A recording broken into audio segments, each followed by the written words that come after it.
Well, hi everyone. Welcome back to Talking Threadheads. Yay! Yay. Yay. I'm Nicole Snyder. I'm joined by Chris Joseph. This is our podcast. It's also available on YouTube if you want to see our beautiful faces. We are not affiliated with the Threadhead Cultural Foundation. Did I get that right? Threadhead Cultural Foundation? Yeah. Yeah. We're just big fans. That's it. Today we're joined by our friend Tom Claypool. We're really happy to have Tom join us. Hey, Tom. Yay. Hey, happy to be here. Great to see you Awesome. both. Well, Tom, I want to say, first of all, thank you because you are definitely one of our biggest supporters. And I want to say thank you for that. Thank you so much. I'm really thrilled to be here, and as you know, I am a big fan of Talking Redhead. So Yeah. very Yeah. happy. It's great to see. It's great to see everybody since I can't really see them live. I get to see both of you on both coasts and me in the middle. So that's just great. I love it. Yeah. We're like representing geographies today. Geography. Mm-hmm. So Tom, tell us how you got started going to Jazz Fest. Okay, interesting story. I never traveled much music wise. I always like to see music here. I wasn't one of those big festival nuts. And I had been to the Beale Street Music Festival here locally. And a girl that I had dated, I'll make the story kind of short, but she moved back to Louisiana. She's from there and married husband. They're no longer together and had her first child. And they lived in Chalmette, of all places, which if you've ever been to Chalmette, you remember that it's not the most exciting place in the world. But anyway, I took my vacation from the post office at the time, and it just happened to be at a good time, and went and visited them in their 1970s small apartment and just hanging out with the fam kind of thing. And I would watch the news in the end of the day, and they kept talking about all these people that were playing. BB King's playing at the fairgrounds today, and so and so and so and so, and Dr. John, and all this. And I'm like, what is this? And then I would go the next day and buy a Times Picayune, and that's like, and so and so and so and so is playing. And I'm like, I'm just going nuts because all I'm doing is playing with the kid and sitting around and talking, and all this festival is going on. And I swore at that time, this was back in '91, I guess it was. I Mhm. swore at that time I would never miss another jazz fest. Unfortunately, that's not true, but that's what I swore at the time. And believe me, I was there in 1992. That was my first. So Yep. how many have you been to? Do you have a count? Well, it's been 30 years, but of course we've had a couple of years without any. And my health has stopped me from going to a good many of them. I've probably been to 20 or a few 20 and low numbers of them over the years. I did it consistently, didn't miss for a long time, but then, little things like triple bypasses and stuff kind of put you Little off. things like that, Yeah. right? So you only get to pick one stage in this question. What's your favorite Jazz Fest stage and Yeah. why? And what is your favorite child? I mean, what a question. That's Obviously, actually question number 3. We're going to ask you oh, about your okay. favorite. Obviously, a hard question, and it has kind of varied over the years. Early on, it was probably Fado Do because I was a fan of Zydeco music and Cajun music, Mhm. and there weren't many places that I went that you could see that. I could see, if you wanted to see Willie Nelson or somebody, he was obtainable in my hometown, but you didn't really go, you couldn't see all the great Cajun and Zydeco acts there. And as I've gotten older, oddly enough, I mean, I love them all, but I've really enjoyed going to the interview stage, which Mhm. I Mm. guess may or may not happen this year. I think they'll do it. I just not sure where they'll do it or how it will be. But some of the best musical performances I've ever seen were there, and you think they're just doing interviews, but it's very intimate. You learn a lot about the backstory about musicians and stuff, and people that I never thought I would see in my life, like Louis Bluey, people like that, and Brian Wilson up close, and just a ton of people over the years. I just love the interview stage. But while you're sitting there, you're going, I should be out at Gentilly seeing so and so. So it's hard to make yourself go up there and do it. Now, when you go to the Fado Do stage to listen to Cajun or Zydeco music. Are you one of the people that dances there? In the early days, I did dance. I'm not a very good dancer. I dance Zydeco in the what I would call old style type, which nobody dances anymore. Back when I first got interested in it in the mid '70s, it wasn't even called Zydeco. It was la la music, and sometimes the Cajun and Zydeco would be chanka chank music. But at any rate, and that was in the days when you could actually stand in front of the Feta Do stage and actually dance. Mm-hmm. And as time has worn on, I don't have my health has made it difficult for me to dance much. And who can dance with all those throngs and throngs of people there? But hey, things change. Yep. And the mud also makes it a little Mud challenging. never really bothered me, to be All honest. right. Mud's just part of it. Yes, it is. It is just part of it. So, thinking back on all of your fest all the times that you've attended fest, give us a couple standout performances from past jazz fests. Well, let's see. Of course, everybody mentions the Bruce Springsteen performance after Katrina, and it's one of still and me not even being a great Bruce Springsteen fan, to be honest with you. Not that I dislike him, but I'm just not a great huge fan. Mm-hmm. Moved in a way I'm not sure I was ever moved by a musical performance. So that certainly ranks up there. Going on back, saw the Ray Charles Orchestra, and I had seen Ray Charles, but this was him with a full orchestra. It was incredible, and he wasn't around a whole lot longer after that. Let's see, the tribute to Bobby Charles, which was kind of a small put together thing, but also a great thing. Even though he didn't show up, the music was great and the people were great, and there are tons of them. Beau Jacques on the Congo Square stage. I could go on forever and ever. I will say one of my biggest surprises of Jazz Fest was in my early days. You have the tendency to go from one big stage to the other stage. Back then, it was Ray-Ban and Polaroid, the VUE and WWL stages. And I was going from what we would call Gentilly, which is headed over the other big stage. And I grew up as a 50s music record collector. I love rockabilly and doo-wop and all kinds of music, but something that, when everybody else was listening to Led Zeppelin, I was listening to Buddy Holly. It just was the way that it was when I was in high school. And passed the stage, and they introduced Joe Clay, who is, unless you're a real rockabilly aficionado, you would have no clue who he was. He had a minor hit record, but he lived in New Orleans and was a bus driver. And it just stopped me in my tracks. I'm moving from one big stage to see a big name act to go to another one. And then I'm just like, what? Here I am. And so that was kind of a big surprise performance for me. Anyway, I could go on and on and on about performances. So, how did you learn about the Threadheads, and how long have you been involved with the Threadheads? Well, I would say I've been involved with the Threadheads longer than they've been called the Threadheads. I lurked on what they called the purple board, and I checked in the early days. I was not even on a computer back there. I was on what they call web TV, believe it or not. That was my internet source, which is just the Flintstones version of the internet. But I was able to be involved with watching the Jazz Fest message board and the Pet the Cat board, and I always liked Pet the Cat, but I will tell you, I was never one who was traveling to festivals all over the country, so I felt more people that were just in line with Jazz Fest were more my type of people. And I didn't register for a long time, but I did.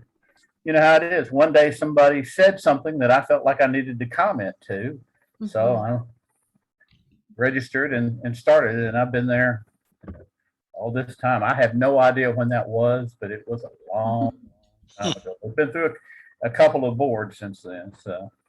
So when did you start attending the Patry?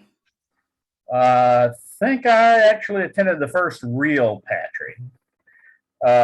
And again, I as far as the years and all that. I barely remember how old I am these days, let alone what happened when. But uh, basically, it was a situation that there was discussion that this was going to happen, and I believe that Nate and Nancy had maybe a small party at this place where they had been staying on Frenchman before, and decided it was a great idea to invite all these people that they do through the Jazzfest message board, and then we ended up with name tags and that type of thing, and music, which it's great, little rebirth and just great times. I missed maybe one of the first 6 or 7 of them, maybe even more longer than that. But yeah, I'm pretty sure I was at the first one. Yeah. And so I think I met you because I absolutely find your shirt, your wardrobe changes during the Patry to be hilarious, and I love it. I was like, we're kindred spirits because I thought it was really funny and fun. So I don't think I've ever asked you how that got started. Well, here's an interesting, it's a long shaggy dog story. I'll try to make it as short as I can. But I grew up, I was a fat child, and I have been a larger human being all my life. And back back in the day, before my metabolism changed, I was a sweating joker. I did all the time. And I began doing volunteering at the International Blues Challenge, and I did MC that for a good many years. And I always liked having the right shirt for the particular moment, but I always have a hard time deciding what that is.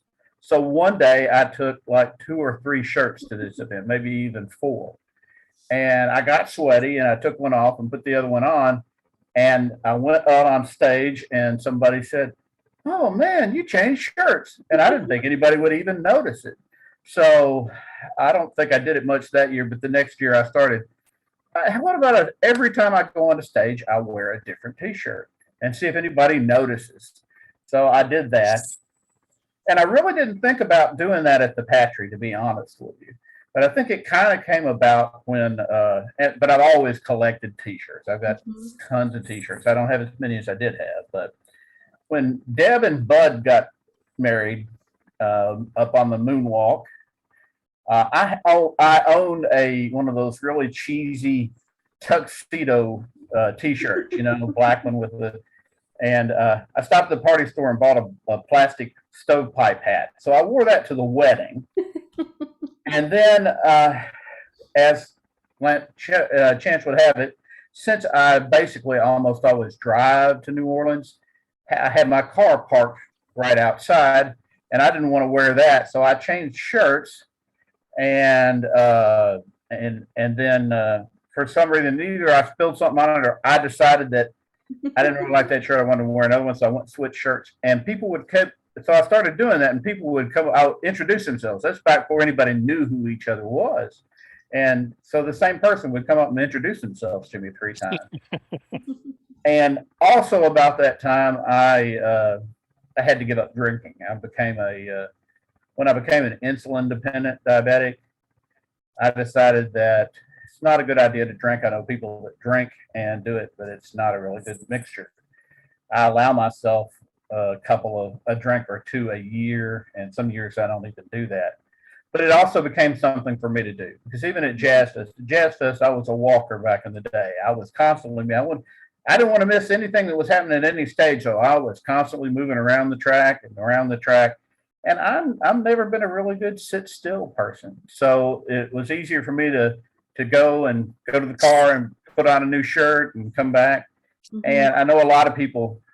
Some people like it, and a lot of people hate it. They think, well, no, it's true, because a lot of people think what you're trying to do is attract attention to yourself. And I certainly get that. I mean, to me, it's more of an icebreaker conversation kind of thing than anything else. But I also see how people think that that's something that, oh yeah, he just wants to be a look at me person. And well, I mean, I'm for one in favor of fashion, fun, expression. So I tell them, go F themselves. Have fun, Tom. I love it. I Well, love it. Yeah. and I'm glad that you love it. And there are other people that really don't. And I've tried several years. I decided I was going to quit, and I would say probably 6 or 7 years ago, pretty much every year I thought I was going to quit, but people would keep contacting me and say, "Oh, well, what you going to wear? And how many shirts you going to bring?" and all that. So I've kept doing it. So Yeah. anyway, that's the story of the costume changes. Well, I like it, and I think you should stick with it. It's as they say, haters gonna hate, Tom. Let them hate. Yeah, you need a T-shirt that says "Go fuck yourself" or something like that. I probably wouldn't have it on long enough for the person that really needed to read it. Yeah, yeah, That's the problem. yeah. By the way, So are we allowed to cuss on this podcast? I can't it's too remember. late, Chris. It's too late. Too Yeah. late. All right. Too late. You just crossed that line. Make sure when you upload this, you check that box that says that it's got language that isn't for For anyone. Um, Yeah. yeah. Anyway, back to the subject. So Tom, how did you? I don't know much about this actually, about your involvement with WEVL, and I'm really interested in hearing about how you got involved in your radio participation.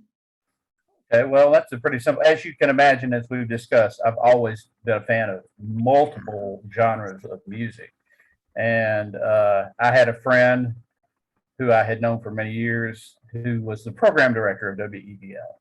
And we would talk and socialize and say, "Hey, so you need to come to a radio show." And but my job, I worked at the postal service, and it didn't really. My job hours didn't really sync up with when they needed somebody. And honestly, I didn't want to go work on Friday and Saturday nights on the radio. It's just not something that appealed to me. But my job sort of changed, so I had some availability, and I told them that I wanted to do a Carolina beach music show, believe it or not. And they didn't want me to do that. They said, uh, this is Memphis, big blues town. We have some blues shows, but so basically I did what I call an up-tempo contemporary blues show. And it was Monday morning. So from 8 to 10, you don't want to cry in your beer. You want to get up and get moving. So it was a lot of shuffles and that kind of stuff. And I did that for about 8.5 years. And after I'd been doing it 2 or 3 years, I started also a second show, which was called House by You, which was a Cajun and Zydeco show. And I did that for about 5.5 years. And then my job changed again. So I found people to take over both of those shows, which was nice. And I subbed for a little while. And my friend Dan Phillips, who now is in KRBS in Lafayette, he married the girl that did the show after him, and they moved back to Louisiana. So he was doing the New Orleans show. He had done it for 15, 16 years, something like that. And so I was qualified, obviously, to do, well, I shouldn't say obviously, I was qualified to do the New Orleans show because I was very familiar with it. Been going to Jazzfest for years by then. And so I have been doing what is now the New Orleans Big Beat. When he did it, was called New Orleans Under the Influence, which was a good name. I did it about a year under that name. But then after Katrina, the station heads thought, that's probably not the best name for this. So it changed to New Orleans Big Beat. And I've been doing that since 2004. So that's a while now. This summer it'll be 18 years. And anyway, yeah, I enjoy doing it. And I hope people listen to it. I know some threadheads listen. It always makes me happy when I hear people that listen, particularly in New Orleans. How can people find that show? Why? Thank you for asking. It's very easy. It's at WEVL.org. And you go there and you hit the listen live. It is available. The show airs from 4 to 6 p.m. on Friday afternoon, New Orleans or Central Time, which means it is at 5 o'clock on the East Coast. It's at 2 o'clock on the West Coast. And only recently have you been able to, financially, our station has been a real shoestring budget, even though we've always had great quality programming. But so we don't there's a lot of things in the radio industry about what you have to pay for rights for Mhm. blogging and podcasting and that kind of stuff. So they now you can actually hear my shows. I think about 2 weeks of shows you can Oh, hear. nice. So you can actually go back and do that. That's only very recently. It used to be if you missed it, you missed it. So, but now just don't look at the playlist because they have one of those automated, I don't know, Shazam lists or something, and it always gets the songs wrong. We should show you how to make a podcast out of these. Then they would live on the platforms forever. As long as the music people Right. didn't find out about it, that would be fine. That's the Yeah. issue. It's not the doing it, it's paying for the rights and all that, Right. and deal with the even more than the money, the headaches that go along with it. Right. Right. So I understand you're receiving an award from the Blues Foundation. Can you talk about that? I am indeed, and I'm very proud of that. I've been Congratulations, by the thank way. you very much on on the last Sunday of Jazzfest. I will be receiving a Keeping the Blues Alive award, and Keeping the Blues Alive awards are given to people who just not necessarily distinguish themselves as musicians, because there's categories for them. Obviously, they have Blues Music Awards, and there's the Blues Hall of Fame.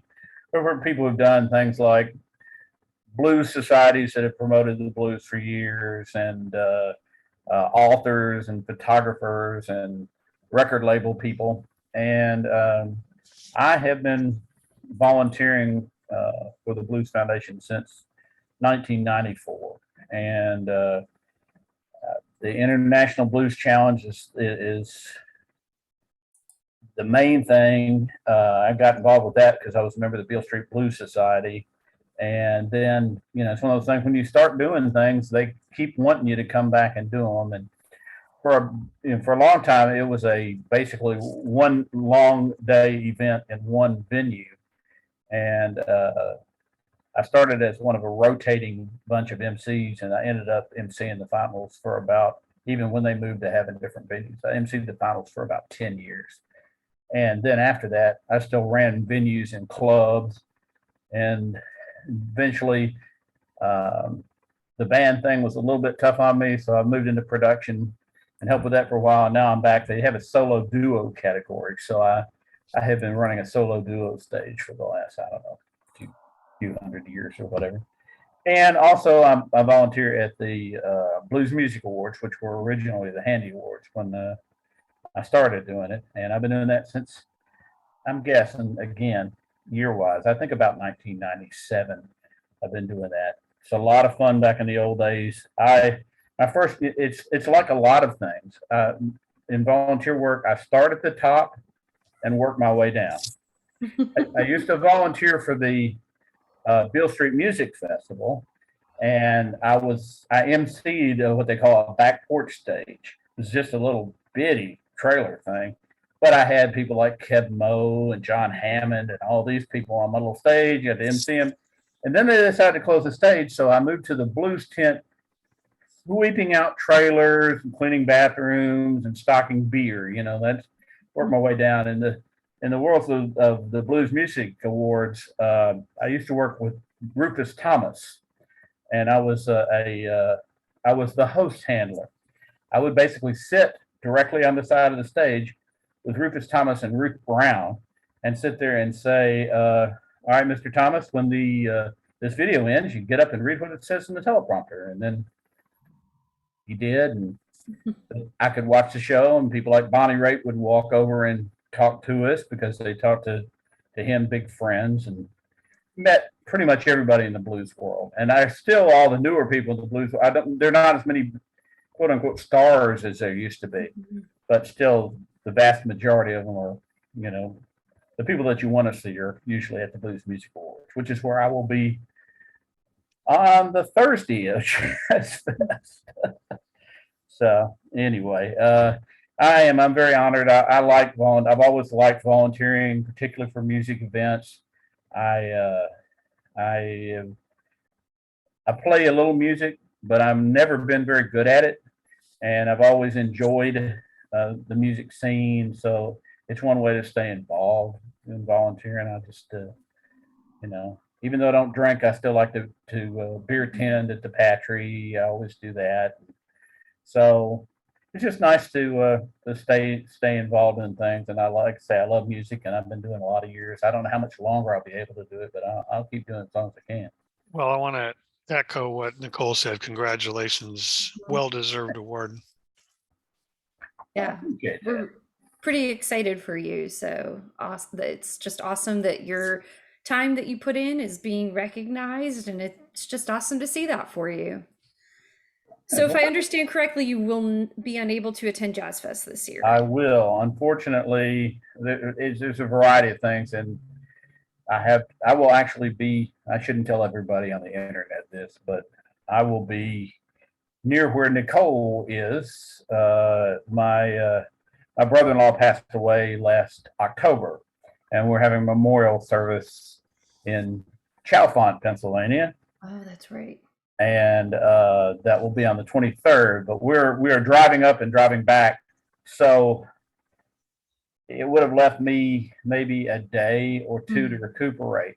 But then, even then, I would have had to have flown on Southwest to get to New Orleans for one day to go to the Patry, then come back, and then Thursday, Friday, Saturday, Sunday, and Monday, I'd be volunteering. And believe me, that volunteering these days is kind of tough on me. And I've never done 5 days in a row like that, at least not since my health started failing. So hopefully I'll hang in there.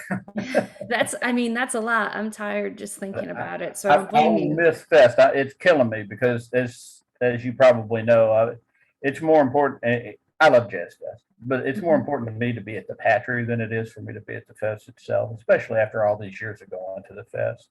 It's the people that I want to see and hang out with, and I really miss I will not being there. I think we'll all miss you too. Maybe we'll get somebody to do a tribute t-shirt relay or something. Oh, and I should say this, and I'm going to say this, Greg Rousseau is the king of the t-shirts. I believe Greg has, I don't know if he has more, but I think Greg has the best t-shirts. And I've always kind of done the shtick, but he's always had the best t-shirts, I think. Well, I'm going to make sure Greg checks this out then. Hopefully maybe his ears just perked up in Canada right now when someone's talking about my shirts. So if you were going to Jazzfest this year, what would you be looking forward to? It sounds like the Patry and the people. There'd be music that I would actually see music if I was going to the fest. I promise you. I did not watch the podcast yet, so I don't know exactly what everybody's favorite cube thing is, but there's some great things, and I will mention a few of them if I can read them, because I have my little card right here. Oh, I'm a big fan of the Shake 'em Up Jazz Band. They're playing Lagniappe on Friday. I would love to see Third World. Never seen them, but I would choose to go to Arturo Sandoval instead. Then on Saturday, it's a hard one. Besides the obvious, the Jason Isbell and the Sleep at the Wheel, I would love to see the Bessie Smith tribute, because I love those tributes that people do at Jazz Fest, and I don't remember them ever doing a Bessie Smith one, and I'm a big fan of her as well. On Sunday, Las Cafeteras, they seem like a group that I would be interested in seeing, of people that I've never seen. My buddy Blind Boy Paxton will be there. He's an excellent traditional blues musician. I'd love to see the Spencer Remembered, and probably Rick Trolson's Ness Lorchestra, because never seen Ness Lort, and anyway. Obviously, Ziggy Marley doing Bob Marley would be a really great thing. And Mr. Sip, big fan of Mr. Sip. If you're at the Lagniappe stage on that day, which is Thursday, my friend Libby Ray Watson is playing there. So tell her I said hello. Let's see, what else? Obviously, the Campbell Brothers, love them. The band one of the first bands that I saw when I first walked into Jazz Fest, maybe the first day or the first couple of days. And your world, you're used to seeing rock acts and maybe some blues acts and this, that, and the. I must have walked into the Economy Hall and having no idea what I was doing. And the new Leviathan Oriental Foxtrot Orchestra was playing. And I've always loved them. They're just really cool. They wear those sailor suits and stuff. And I would love to see them again. And I think they'd be there. And of course, the Cowsills. Love to see them. I've never seen them live as the Cowsills. I mean, I've seen most of them in some form or fashion. And I would like to see DeVell does Booker. I think that would be pretty cool. DeVell's tributes are amazing. His Fats tribute and a couple of other ones that he's done are just incredible. If you're there early on Saturday, see Bill Kirchen, because he's not the guy that you would necessarily think would be playing Jazzfest, but he's playing early in the day on Saturday. And of course, last Sunday the tribute to Dr. John, of course. And I've never seen Brother Tyrone and the Mindbenders, but I've been a fan for a long time, so I would see him. So how about that? All right, so here's your bonus round question. Okay. But you only get to pick one. It's not fair. Yeah, I know. Life's not fair. Yeah. So you only get to pick one Jazzfest food. What would it be? All right. If I tell you my one, can I tell you the others too behind it? All right, but yeah, we're going to go with your first one. But yeah, we want to hear the others too. My first one is a surprise because nobody does this one. This is one of my surprise foods: the seafood mirliton casserole. It is usually with the pecan meunier, whatever. But the seafood mirliton casserole, I used to eat it as my vegetable at Jazzfest because mirlitons are, they're vegetables and it's delicious. It has seafood and it has the old vegetable pear or whatever you want to call it, mirlitons, which my dad used to fix mirlitons back in the day. And the really great thing is if you go late in the day, it's one of those things that they cook up beforehand and then something they prepare on site. So if you get there late in the day, the scoops get pretty good because they're trying to get rid of what they have. They can't do anything with it. And I'm sure they don't want to go home and eat it because they probably eat it all the time. So that's my number one because it's a surprise. In the early days, I was a big crawfish sack, oyster patty, and crawfish beignet fan. That was my combo platter I ate forever and ever. And like everybody else, back in the day when they put crawfish in crawfish Monica, I liked it. Now it's just noodles with some butter on it and trout bouquet. So anyway, that's enough. That's one, isn't it? Isn't that one? That's one. When you eat them all at the same meal, it's one. Yeah. Yeah. I could do that. Yeah. I have to add the white chocolate bread pudding behind it. So. I like how anything else you want in that meal? Yeah, you snuck that in here at the end. So Tom, we're looking forward to seeing you in 2023, late April 2023 at the fairgrounds. At the fairgrounds. I really want to get back to the fairgrounds, and I think that will be the day. Yes. Excellent. Nicole, what else? You know what, Nicole, we forgot to mention what episode this is. I thought I said it. I don't think so. I even looked it up before we started. I know you guys talked about it, but I'm not sure if you said it. No, I don't think you did. I'll check the recording, but this is season 2, episode 14. 14. There we go. See, that's what happens when I actually do my homework and prepare. I flake out. Over it. Anyway, I think that's it for us. Tom, thank you. Tom, great seeing you. It was a lot of fun.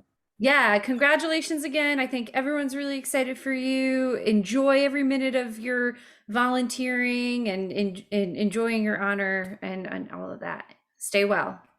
Thanks. You guys too. It's great seeing you. All right. Bye-bye.